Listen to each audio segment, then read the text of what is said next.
everyone. I'm Ron Patton, executive producer of Ground Zero with Clyde Lewis. Welcome to another exciting edition of the Ground Zero Lounge. Woo! Yeah. This is the Halloween special. Thanks again to Steve and his great staff for assisting with this great venture. So, we have a great crowd tonight. Well, they're still coming in. But just to let you know, besides having this excellent event this evening, the Ground Zero Lounge and Halloween party at the Paradise Sports Bar, Ground Zero also has a Halloween event this Monday, October 31st at Quarter World, which is sort of like an old school arcade. And they have the Tesla coil that kind of does its thing with all kinds of great music. And we'll also be doing a ghost hunt that evening. So if you can attend that as well, that'd be great. I want to introduce to you the one and only Hellboy, aka Clyde Lewis. I've been playing rock, paper, scissors with myself. I'm not working. It's not winning. I don't know what the hell's going on.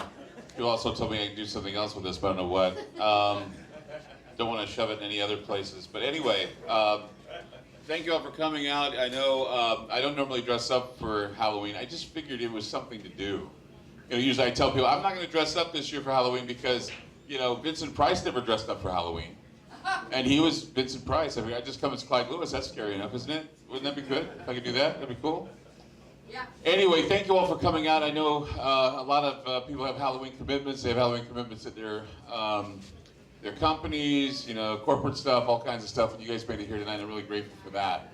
I'd like to thank Bill Coons for coming out too to videotape this event. When it is a Halloween event, there are a lot of things to talk about. And I want to focus a little bit about just what it means, what Halloween means and what it is. And how people, I think, have lost sight about what it's about. I mean, we've had so many things in history, the history of Halloween, that is tainted it a bit. And there are some things that, enhance the idea of what this is for. And what it is it's first to reflect on just where we stand, I guess, in the multiverse. We've talked about the multiverse in so many ways. The multiverse has given us so many horrors and so many interesting things. But when you're looking at quantum entanglement, when you're looking at how it affects every one of us, I would say that quantum entanglement is that halfway point between where science says, yes, there is a paranormal, yes, there is a supernatural, but we can't put our fingers on it.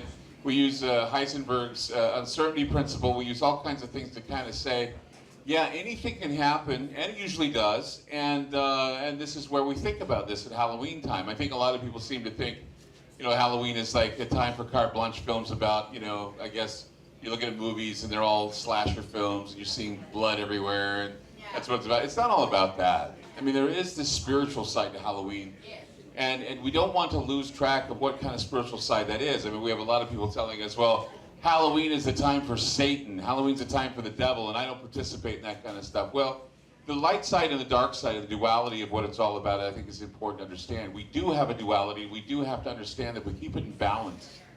We keep that duality in balance. That is why Halloween exists. It reminds us that things are getting darker. It reminds us that the sun is going down a lot earlier in the day. And I think, do we change the clocks back this Sunday? Oh, not yet. We do it after Halloween, right? I think that's what we're doing it. Maybe not. Maybe we're supposed to do it soon. I don't know. But see, that's the thing, is that as soon as Halloween rolls around, we know that things are going to get darker. And I was noticing the other day, they're putting up the Christmas lights. So we no sooner, get the pumpkin, the frost on the pumpkin, we have to get out the Christmas lights and start doing Christmas. And I was thinking, why do they smear all these together? And the reason why is because it's the festival of Saturn. It's the festival of Kronos. It's the idea that we work ourselves up to that idea that there are a lot of spirits that are disturbed spirits, that are constantly disturbed. And then we have those spirits of people who want to bring light and hope into the year. And when we celebrate the time of the darkness, it's an ancient ritual where we say to ourselves, Yes, the darkness comes. Yes, there are dark entities. Yes, there are dark spirits, but we have to bring into our homes the warmth and light to ward off those types of bad things. And so that's why we have Christmas. That's why we have Thanksgiving, because after all the bad stuff goes down in Halloween, we're reminded one day afterwards that we should have a little bit of respect for the dead.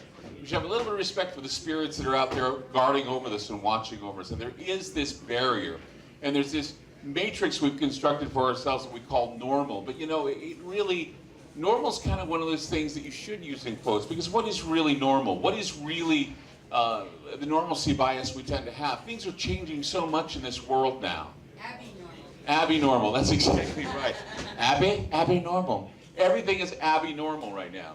And I think it's because of the fact that we don't embrace both. We don't embrace the duality. We either say there's a good and an evil, but we don't talk about things like chaos and organization. And chaos is what we don't understand, and so we give it a label. We call it evil. We call it something that we should avoid. Yeah, we should avoid chaos, but in the chaos sometimes we can find order. And in that order, we're supposed to try and spread that around and try to tell people, yeah, I've been to the chaos, I've been back. I've experienced a near-life experience or a near-death experience, and I've been back. I've been in that position where the veil has been so thin that I'm able to see what's ahead. Yeah, somebody just said, I know where I'm going. Yeah, that's applaud, that's great. Yeah, I know where I'm going. I know what I'm focused on. I know what the prize is. But here's the deal. There are a lot of people that say, though, I've read the book and I know how it ends. Well, no, you don't. The book says it may end this way, but you know, there's so many different adventures that we ignore when we have that attitude. The attitude that, hey, no matter what I do, I'm going to end up in a good place. No, not always. And it gets real intense. It becomes a white knuckle affair. Life should never be a white knuckle affair, but it is. And that's why we have Halloween, to remind us of things that scare us, to remind us of things that are kind of chaotic and kind of bizarre. And I always have this struggle every year that, you know, I talk about a number of things on my show. I talk about conspiracy theory, I talk about government corruption, I talk about impunities and all kinds of other things, and I try to mix it up. And I also talk about the paranormal, because I tell people all the time, every day for me is April Fool's Day, and every night is Halloween. And every night is Halloween. Didn't know my shirt was going up. Shirt going up. It's because this coat. I'm not used to wearing this coat, so I'm just going to cover up. Okay. Nedra, is that you? Yes. You look great. Try using this one. Oh, that's a better microphone? Okay, they're giving me another microphone. Anyway, hi Nedra, you look awesome. Nedra, the queen of the damned. Look at this. This is a beautiful costume, isn't it? Good job, Nedra. You look awesome.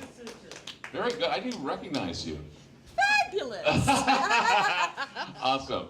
So, as I was saying, the spirit world, Halloween, all this stuff is there, and I think it's healthy. And I really, really, really detest people who tell me that Halloween is time for the devil. It's all satanic and it's whatever.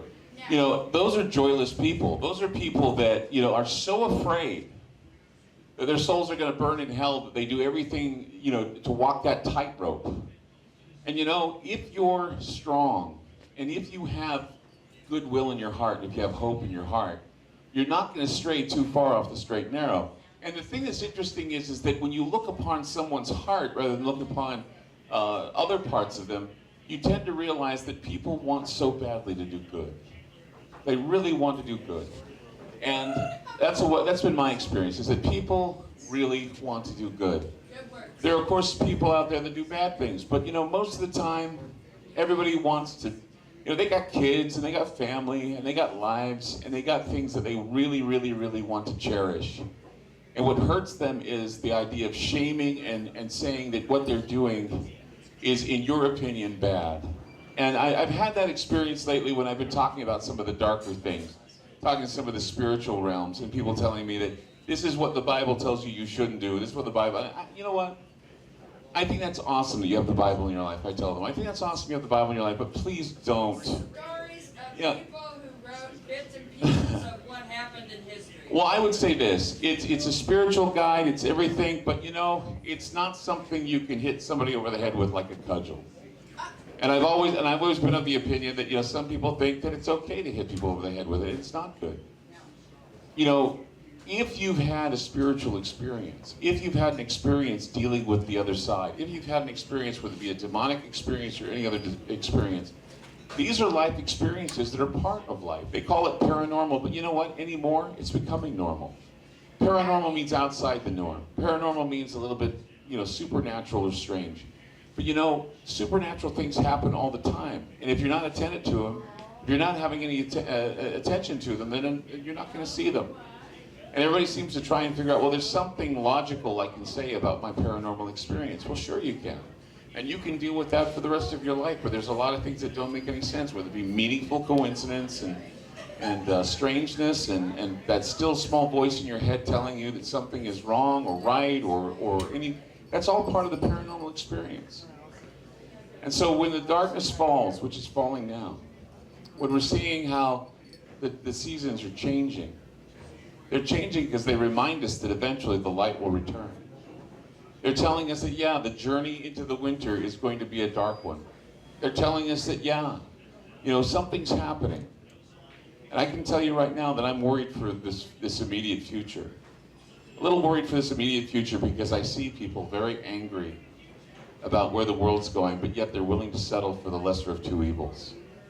And when we're talking about evil at Halloween, I always tell people evil is evil, no matter how you slice it, and the lesser of the two evils is still evil. And we need to understand that. Why should we settle for the lesser of two evils when we can find ourselves in a position to just basically vanquish and destroy that evil? I get told all the time, oh, you want to find a perfect leader, don't you, Clyde? All the leadership needs to be perfect in your eyes. No, not really. Human beings are human beings, and they do fail, and they do all kinds of crazy things, and they do sometimes do things that are bad.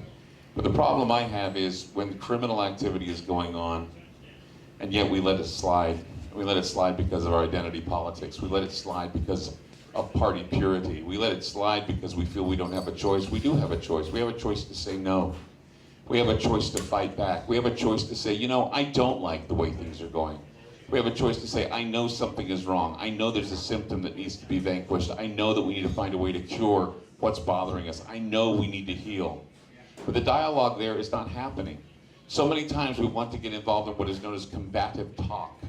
We want to fight amongst each other. Nothing works unless it's combative. Nothing works unless it's a crisis. But does it always have to be a crisis? Do we always have to be on edge when we're dealing with life? We don't.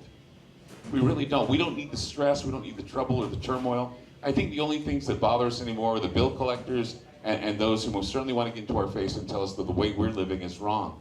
And I think, no, if we're happy and we have a family and we're keeping our families together, that's one thing we can do to beat the system. That's one thing we can do to push against the statistics.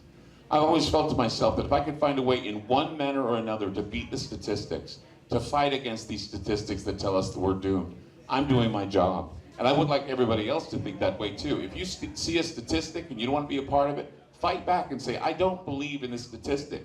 I want to change these things because I know that there's darkness in the world. I know that there's anger in the world. I know that there are bad things in this world. But you know, it's not enough to keep me from wanting hope. It's not enough to keep me wanting the light. It's not enough to push me to the point where I'm suicidal or unhappy or angry.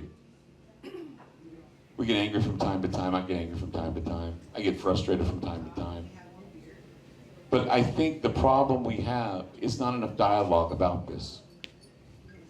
I always find myself saying dialogue, dialogue, dialogue, dialogue. And I feel like sometimes I'm unique in that regard, and I tell people all the time, I say being a talk show host who talks about the everyday occurrences and the everyday politics, that's easy to do. All I have to do is listen to the other guys and say, well, I'm going to talk like they talk. I'm going to be like them. It'd be easy for me to do that every day, but I can't. I have to go in every day. I have to go in every day and I have to make notes. I have to go in every day and I have to say, what can I do to bring a unique spin to the way the world is? What can I do to change people's minds or at least give them something else to think about? More than just two sides to the story, maybe a third side to the story. Maybe I can get them to think twice and act once. Think twice before you act. No knee-jerk reactions, just forethought and ideas that can keep you happy that is what we should think about at Halloween. Yeah, the dark stuff, the fun stuff, all that stuff. You know, I went to a meeting with Alice Cooper, the rock star, and he was saying that, and he was very true. He says sometimes if the villain can speak the truth, we listen to the villain more so we listen to the good guy. And people always say, well, villains never speak the truth. That's not true. Villains can speak the truth. Villains can quote anything to you if it's for the best interest of them. And tonight I'm dressed up as Hellboy, you know, kind of like the villain speaking to you and saying, this is how we need to be, you know. And it's like a devil who does good things. It's kind of a strange thing because the devil never does anything good. The devil is not good at all. There's a TV show called Lucifer where the devil shows up and he decides that he wants to help out. He wants to fight crime. And people say, that's the stupidest thing I've ever heard. You know, you put a good-looking guy on TV and everybody believes what he has to say. But I think that we need to stop this black and white, good and evil. I think we need to find this middle. I think we need to find this gray area. And I don't say we need to stay in the gray area all the time. But I think we need to understand that there are good things that happen after bad things. You know, when I studied weather, studied meteorology, we always say that, well, what always follows a low-pressure system? A high-pressure system. What always comes before a high-pressure system? A low-pressure system. So when you have a low-pressure system moving in, that's the down, that's the negative. But there's always a high-pressure system coming in to replace it. That's the nature of things. And that's one of the things when we talk about climate change. And I say to people, you know, here's the deal about climate change. Climate always seems to have this way of going down south, but it always bounces back again. So if you're continually telling me that you're going to be pushing the issue of paying taxes and all kinds of craziness for this climate change stuff, it's all going to come back again. It's going to come back to normal again. You know why it's going to come back to normal again? Because that is the cycle of things. You know, you look at the book of Ecclesiastes where it says, there's a time for this, and a time for this, and a time for this, a time to sow, a time to live, a time to die, a time to this, a time to that. That is brilliant because that is how it is. That is how it's done. Really? That's how it's done. Only one way? Only, yeah. Only one way? Oh, well, not one way. There's several ways. Anyway, I decide it's going to be. Yeah, well, you're the master of your own domain. You're the one that makes your own decisions. You're the one that pushes the issues. Everybody is the center of the universe. That's heliocentrism. Something like that. Anyway. Did anybody hear this show last night? Anyone? No. Yeah. A lot of people raising their hands saying, yeah. I have never in my life had the experience that I had last night. It was amazing. For those of you that don't know, we have this haunted doll in my Relics of Haunted Things. It's called Little Dutch Creek. And we found a way to hook up a telephone to another telephone to create a signal scramble that we were able to ask this doll questions because it was haunted. And this doll was talking to us, and we were hearing all kinds of things. And I was astounded. It scares the crap out of me. It was scary, wasn't it? It was scary, and it was also thrilling at the same time because something was in that doll speaking to us. Male and female. What's that? Male and female. Male and female voices. Yes, male and female voices. Yeah. And for me, it was exciting. For me, it was interesting. Yeah. My wife, Janine, is amazing. Look at her. She looks beautiful. Can I give her a hand? Oh, my God. She is my angel. Look at her. Awesome. Anyway. Oh, and Uncle Chucky, he too has wings. Cowboys. What is it? The Cowboy Fairy? He's a cowboy fairy. I'm a cowboy angel. You're a Cowboy Angel. Yes. Thank you for coming, sweetheart. Thank you for coming. I really am glad you're here. Thank you. Anyway, I don't know. I just am very happy tonight because I just want to tell people that Halloween is meant to be fun. You know, screw the poison candy idea. You know, whenever I bring that up, whenever I say to people, hey, the poison candy thing is an urban legend, they say, but some guy did this. I know. Back in 1974, some guy poisoned his own kid's candy. And ever since then, it's been like everybody's scared of poison candy. Well, you know, we shouldn't have these things just ruin Halloween. Look, we got all this stuff around us. We've got cobwebs, and we've got spiders, and we've got all these things, and we got us. We got this. Cool people with cool But I was just talking with Bill Koontz, my photographer, the guy that's doing the video tonight, and he just got back from England. And everybody was coming to me and talking about how the spirit world is so amazing. And I said, yeah, I know. He just got back from this place where they were having a seance, okay? And beings were talking, and mediums were there, and trances were had. And I said to Bill, I said, you know, it's funny because a lot of people, they have a hard time with this. They're thinking they're tampering with the devil. And I said, and I'm going to say to everybody else, it's a fact that the idea of not contacting spirits, the idea of not looking for ghosts, the idea that it's bad is a relatively new thing. You know that. Because back in the early 20th century, 19th century, 20th century, there were so many people that were heartbroken about the losses they suffered from the Civil War that they wanted to contact their dead loved ones. And that's why Ouija boards were made. They were made to contact. In fact, they can go back even farther than that, but just the idea of contact and using something with letters and a planchette. And of course, many people don't know this either, but even Thomas Edison, he wanted to create a device that would be able to talk with the spirit world. And he said, because there were a lot of I guess you call them charlatans or fakes back then, and they would do these, what they call tapping, table tapping. Anybody hear of table tapping? And what it was is that if there's a ghost in the room, tap the table 2 times. And it was really the medium just tapping the table, and people were like going, oh my God, there's a ghost in the room. But he was saying, you know, there should be something that we can create that's more sophisticated, where we can actually contact the spirit world with the power that we have, and somehow send that power into the universe and have it come back with a voice from the other side. Edison believed that. Now, a lot of debunkers and scientific types will say, well, he was just kidding. He wasn't kidding. In fact, General Electric actually put a patent on that very device that he wanted to use to try and contact the dead. And what was ironic about that whole thing, what's coincidental about the whole thing is that while Edison's quest to use a contraption to contact the dead, in his quest to do that, he did something completely opposite. You know what he did? He created a contraption where we can hear ghosts. Not necessarily taking it into a room and saying, is there anybody here that wants to speak to us from the other side? No, that didn't happen. What happened is he created the phonograph. And with that phonograph, I can hear the voices of Patsy Cline, Jim Morrison, Jimi Hendrix. All of them dead. All of them singing their haunting songs. All of them singing in their spirit on that little disc, hearing their voices.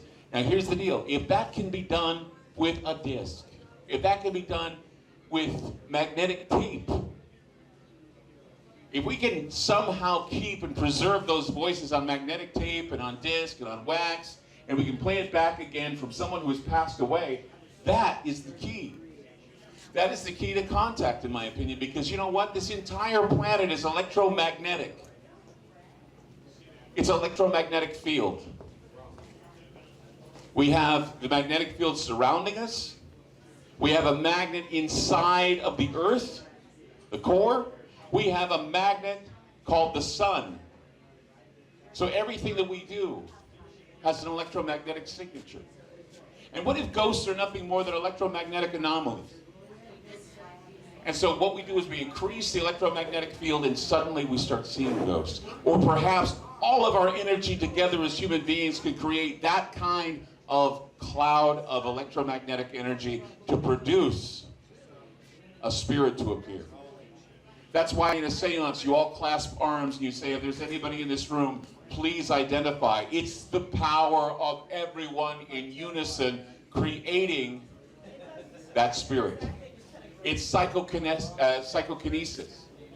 You know, I really didn't know anything about psychokinesis until I met my wife and talked with her about it. She has a lot of thoughts on that. I'm really excited that she was able to give me those thoughts because a lot of it has to do with what's in you.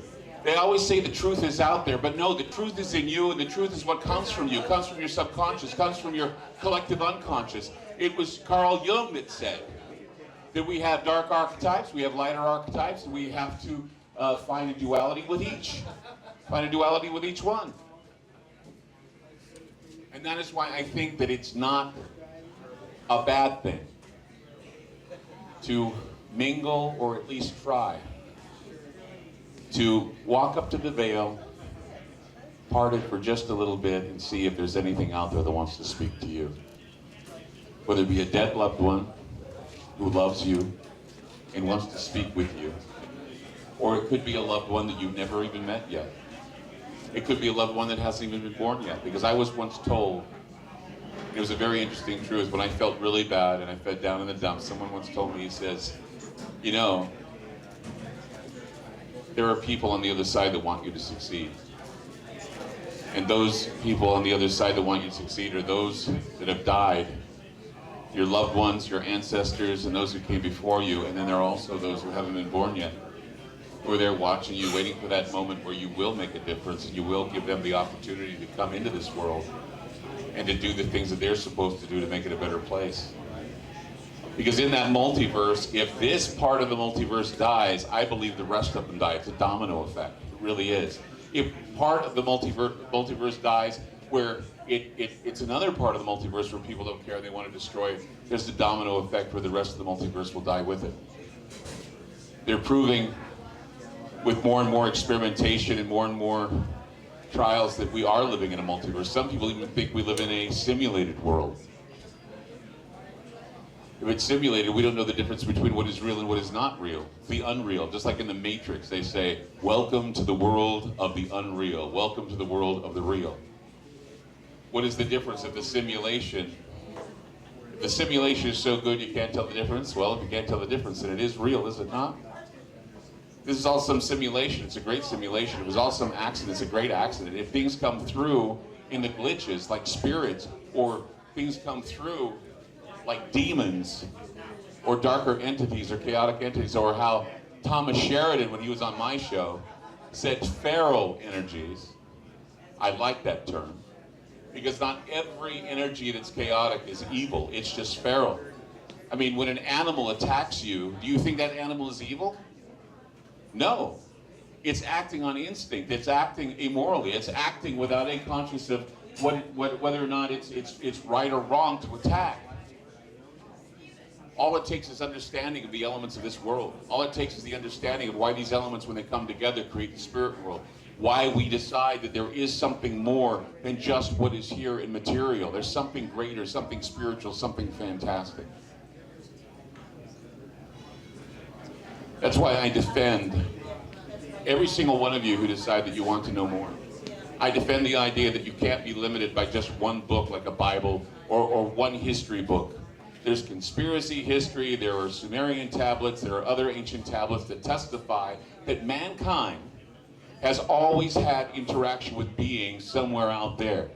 Now you can call them gods, you can call them aliens, you can call them the Nephilim, you can call them demons, whatever you call them, that's fine.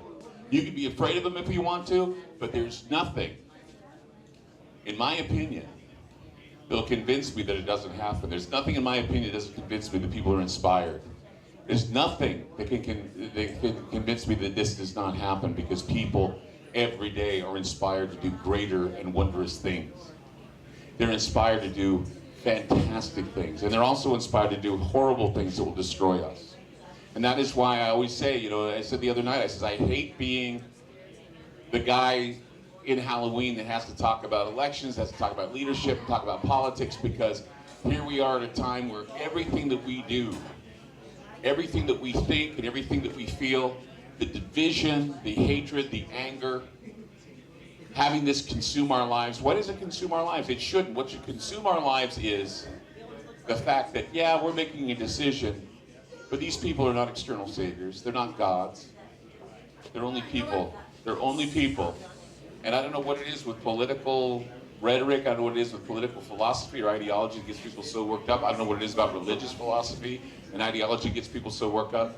We don't need the dogma, because dogmatic things make us crazy. Radicalizing ourselves is not going to do any good. Being militant is not going to do any good. And I know it sounds all Pollyanna and crazy, but you know what really works in situations like this? Love. Love. Love works. Love is important. If that's my message for Halloween is love. If that's my message that there is nothing wrong with opening up to the spirits this Halloween, if that's my message to know that there are plenty of benevolent beings out there that want to see your success, then that's my message for Halloween. How am I doing for time? Day of the Dead. Day of the Dead. How am I doing? Celebrate our... What are we doing? What are we looking at for time? Oh, you got 30 minutes. 30 minutes. Does anybody have any questions they want to comment about what we're talking about tonight? Because I want to open it up for questions too. I mean, I could be talking all night long. And I know that's what I'm supposed to do, but there are plenty of people out there that have things they want to say and they want to add to the conversation. That's what the Ground Zero Lounge is all about. Honoring the dead. Honoring those who came before us, honoring those who, having an interest, speaking up, opening up the dialogue. And if anybody, and another thing too is if you don't have anything to add to the conversation tonight, if there's something that you want to ask, if you want to start the discussion in a different area, we have 30 minutes to do it. So I'd like to invite people to do that. That'd be really awesome if they'd like to ask a question about what's going on or what we did on the show or what happened with the doll or what happened with the spirit that was speaking to us, that sort of thing. You have something to say? Are you going to say something? I'm hungry, man. You're hungry? You're eating? That's good. That's awesome. I know they were wanting to start the Halloween party pretty soon, so I was just curious as to when, because I did start late, and that's what I was thinking. I was just going to, okay, go ahead. Yeah, you go. There you go. So, what Yes. I gotta say is, Yes. so what do you feel about them reopening the Clinton investigation? What do I think about that? I think that it's warranted. I think it needs to be done. I don't feel at all. Once again, it makes me feel not secure about what's going to be happening in the future. I mean, I worry about what this means. And what's that? The election? I've always felt it was ever since the Bush administration. Yeah. I've been thinking, yes, it's rigged. But see, this is the situation. You have two people who people in the world and in the country don't like. They don't like them. And they certainly, I don't know why, if they don't like them, they just don't say, hey, I don't like it. I mean, it's like school lunch, right? You go to school and they'd serve the same old crap every day, and I go, I just don't like this. I don't want to eat it. I'll go to McDonald's or I'll go someplace else if I can. And this is the thing, we do have alternatives, we do have ways of circumventing the process and saying we're not going to continue. There are nullification laws everywhere. There are reinvestigations that can be done. And we can basically petition to kind of slow things down and halt the things and reinvestigate what's going on. And that's why I'm really curious as to why this isn't being brought up, because I really feel as though they don't want to upset the apple cart, but they're going to have to deal with a lot of these issues. And the reinvestigation is something that I know is going to basically thwart. I mean, what, we're 2 weeks away, less than 2 weeks away, and we're already talking about this? We're already talking about the possibility of malfeasance? Yeah, go ahead. Hold on. That money should all go back to Haiti. What's that about Haiti? The Clinton Foundation money. Should I go back to Haiti? Oh, that's another story. I remember when I was involved with the Haiti situation, and I knew right then and there that a lot of that money was not going to go to help the Haitians when they were having the earthquake, and it didn't. And they turned doctors away, and they told them they couldn't fly, they couldn't land. I knew a doctor who, it was back when I was living in the old neighborhood I was living in over there on Corbett, and the strange part is he came to me and he said, we flew down to Haiti and they turned us away to help these people. And he says all that money was basically taken, and most of the money that we donated here in the United States didn't go to them. It went somewhere else, and they still don't know where it went. So that would be an investigation too, is, hey, where did that money go? Where did all that money go that was sent to Haiti during the earthquake? Not to mention the hurricane. The Clinton Foundation is exactly right. And that's the thing, is where did that money go? And that's the question. Yeah.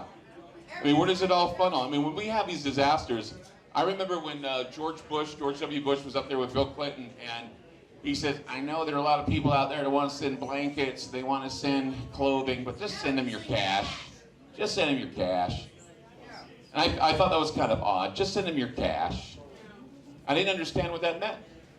And then I finally realized what it meant. It meant they just want money, because the thing is that money is anonymous. Money can be hidden, money can be stored, money can be put somewhere, and we won't know where it goes. We just know that people are still wanting, they're still hurting, and they still need things. It's like giving your blood. Yeah, it's like giving your energy and your blood, because, you know, money, I was taught this once about money. Money is an energy source. It's like you take this dollar bill, for example, and, you know, this dollar bill, I could take this dollar bill and turn it into 4 quarters and put it in that machine. It makes that machine work. I can play a couple games of pinball with this dollar bill because it makes the machine work. I can take this dollar and I can put it into a jukebox. It'll play me music. I can take this dollar and it'll give me the opportunity to buy some chewing gum if I need it. It's a hamburger, yes. It's a unit of energy. And so if there's not energy going into a place, if the energy's not coming, you just don't have anything after that. When the energy's taken, there's not enough energy to continue, and so money is a source of energy. That's why I always tell people, if you want to put your energy towards things you support, those things will continue. If you don't put energy towards the things you support, they'll die. That's the government's incentive plan. That's all it is to keep you in line. Well, to take it from you, to take your energy, to keep you in pain, to keep you unhappy. I remember when Robert Anton Wilson, I interviewed him, and he told me, he says, one of the ways, there's one way we can have a good politician, a good president. And I said, how's that? And he says, what they need to do, a president needs to promise that everyone will have clean water to drink, good food to eat, and put them out of pain, and you will have a presidency that's a success. Now take a look. Complacent society. Well, not really. I mean, think about this. If you're fed well, most Americans aren't. They're eating GMOs now. Well, if you have a roof over your head, if you're being fed good food, not GMO food, if you get clean water, which, you know, water with, I mean, here we have it clean without fluoride. That's cool. But the idea of water and food and being out of pain keeps people happy. And I have said before, and I'll say it again, the way we're treating people nutritionally in this country, the way we're treating people with the idea of not clean water and getting them bad water, I think it's a threat to national security. I think that the diseases that are plaguing people, diabetes and all these things, they're a threat to national security. Why? Because if you do not have a fit nation, if you have a nation that's sick and tired and always in the hospital and always on drugs, they're not going to be able to survive if there's something like, for example, we're all getting hot and heavy about Russia. You know, if we keep kicking the fence with Russia, Russia will be able to take us without even dropping a nuclear weapon. Why? Because we're sick, we're tired, we're not eating the right kind of foods. And many people are sad, they're depressed, and they're separated from a lot of good things. I mean, you can't say a strong nation exists when people are sick and tired, going to the hospital, dependent on drugs, not taking the right nutrients. And see, that is why, you know, whenever I talk about Longevity, which is this company that I work with, that I partnered with, people say, oh, it's just an infomercial, there's nothing to this. Well, look, you know, I've lost about 160 pounds. I did get up, thank you, I did get up pretty high when I was sick. But I want to get better, I want to feel better, I want to do better. Because I know that, you know, if the aliens land tomorrow, they're going to eat the fat ones first. And I don't want to be the fat one they're going to eat first. I really don't. And that goes for any invasion. That goes for what's going on with Russia. If Russia decides to invade us tomorrow, they're going to go after the fat and sick first. They're the easy ones. They're the easy prey. They're the low-lying fruit that they can take down and take out. Unless you got a gun. Gun speaks volumes. But then again, you know, what are they doing? They want to propose that they take guns away from us. They want to push the Second Amendment issues and saying, hey, we want to infringe upon your gun rights. They're going to ordinance the hell out of you. Yeah, I mean, ordinance the hell out of you. And you know, and something to think about, too. When you want to take over a place, what do? You disarm them. You take away their communication sources. When that internet hack happened the other day and we were off, that was a communication cutoff. And that frightened me because I thought, you know, and then there's that thing from Star Wars where it says communication loss means one thing, invasion. I kept thinking that over and over in my head from that Phantom Menace movie. And it's true. If they want to go after your communication sources, that was a test run. I mean, the big one will knock out all of the communication. The big one will knock out all of the grid. We won't be able to exchange things. We won't be able to use our money. We won't be able to do that. And you have to be prepared for that. That's not the big thing. What about when they get the power line, the power Power systems, the water, the systems. I mean, what are you going to do? Are you going to be standing there going, hey, we want the first responders to help us? No, the first responders are going to go to the places that are closest to them. They're going to go to the immediacy of what it is. But the other lying areas, you're going to wait days, weeks, months before you're even seen. And what are you going to do? You're going to leave? You're going to worry? I mean, I remember that hurricane went through New Jersey, and people were on TV going, President Obama, you've abandoned us. President Obama, we want food. President Obama, we want heat. President Obama didn't care. Yeah, look at Katrina. Everybody was saying, why isn't the Federal Emergency Management Agency doing anything? Because that's not their job. Their job is just to basically continue and guarantee the continuity of government, and that's exactly what they did, regardless of who's drowning, who's dying, who's stranded, doesn't matter. They want to be able to figure out how they can tax the shit out of you after you've just been hit by a hurricane. That's what they do. That's their job. If you don't like it, then why don't you investigate it and figure out this is what they do to you, and you have to be prepared, and as Hoover once said, pull yourself up by your own bootstraps, because no one's going to come to your aid unless you're prepared. Yes, on 97. Yes, on 97. And see, and I think that's an important thing. That's an important issue. And I know we've kind of weaved away from the spirit world thing, but you know what? It does a spirit good to be prepared. It does a spirit good to be happy. It does a spirit good to feel as though you have confidence, and that's what gives hope. And if anything I want to give to you tonight, that's hope. We need Hellboy. Hope. We need Hellboy. We need hope. And I think the hope is in all of us. I think the hope is where we sit, where we think, our families. I mean, we need to be able to keep our own house in line so that we can help others. It's like when you're on an aircraft, they always tell you, put your mask on first, and if someone else is struggling, help them, because you're not going to do anybody any good if you're suffocating on a plane. You're not going to be able to put a mask on them. So take care of yourself, take care of your family, take care of everything, because, you know, as much as this is an axiom that sounds all good and clever, but it is the winter of our discontent.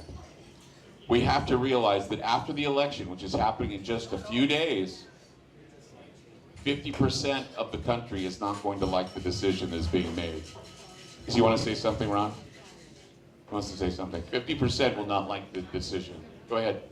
Do you think that some of that identity politic and getting all worked up about some point of view or some religion, that some of that is a actual lack of spirituality, or a lack of belief in something more, that we're just kind of sedated and going along with it, and something to take that place? Well, I think there's a difference between going along with something and then being so militant you're not willing to listen.